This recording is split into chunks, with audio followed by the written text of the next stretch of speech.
ദക്ഷിണാഭിമുഖമായ ഒരു കാഞ്ചനമലയിൽ മഹർഷി വിശ്വാമിത്രൻ തപസ്സിൽ മുഴുകി. എതിരില്ലാത്ത ധൈര്യവും ആകാശത്തോളം വലുതായ ആഗ്രഹവും അവനെ ബ്രഹ്മത്വം നേടാനുള്ള പാതയിലേക്ക് നയിച്ചു. കാലത്തിന്റെ ഒഴുക്കിനൊടുവിൽ അവന്റെ തപസ്സിന്റെ ശക്തി സ്വർഗത്തിലെ ദേവന്മാരെ പോലും ആശങ്കയിലാക്കി. ദേവാധിപതിയായിരുന്ന ഇന്ദ്രൻ വിചാരിച്ചു, വിശ്വാമിത്രൻ ബ്രഹ്മത്വം നേടിയാൽ സ്വർഗം സ്തംഭിച്ചുപോകും. അവന്റെ തപസ്സിൽ തടസ്സം സൃഷ്ടിക്കേണ്ടതാണ്. ഇന്ദ്രൻ തന്റെ ഏറ്റവും മനോഹരമായ നർത്തകി മേനകയെ വിളിച്ചു. ദേവതയുടെ കാന്തി തിളങ്ങുന്ന മേനക് സ്വർഗത്തിലെ കലകളുടെയും സുന്ദരിയുടെയും പ്രതീകം. മേനകെ, നീ വിശ്വാമിത്രന്റെ തപസ്സിൽ തടസ്സം സൃഷ്ടിക്കണം, ഇന്ദ്രൻ കൽപ്പിച്ചു. മേനക് ഭൂമിയിലേക്ക് ഇറങ്ങുമ്പോൾ പ്രകൃതി പോലും ഒരത്ഭുതം പോലെ പൊടിപടർന്നുപോയി.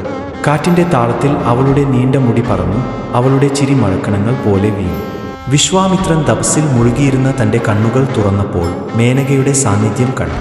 ആ സുന്ദരിയുടെ കാന്തിയിൽ പ്രകൃതി പോലും നീരാവിയായി. അവൻ അവളുടെ സൗന്ദര്യം നോക്കി. അപ്പോൾ തപസ്സിന്റെ ചൂട് അണിഞ്ഞുപോയി. വർഷങ്ങൾ നീങ്ങിയപ്പോൾ വിശ്വാമിത്രന്റെയും മേനകയുടെയും സ്നേഹബന്ധത്തിൽ നിന്ന് ഒരു മകൾ ജനിച്ചു. അവളെ ശകുന്തള എന്നു വിളിച്ചു.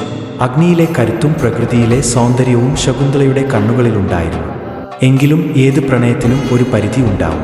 വിശ്വാമിത്രൻ തന്റെ പ്രണയം ഒരു ഭ്രാന്തെന്ന് തിരിച്ചറിഞ്ഞപ്പോൾ അദ്ദേഹം മേനകയോട് പറഞ്ഞു, നിന്റെ സൗന്ദര്യം എന്റെ തപസ്സിനെ തകർത്തെങ്കിലും എന്റെ ദുർബലതയെ മറച്ചുവെക്കാൻ ശ്രമിക്കരുത്. ഇന്ദ്രന്റെ കളി തിരിഞ്ഞപ്പോൾ വിശ്വാമിത്രൻ മേനകയെ വിടവാങ്ങി. അവൻ വീണ്ടും തപസ്സിലേക്ക് മടങ്ങി. പക്ഷേ അതൊരു പാഠമായി.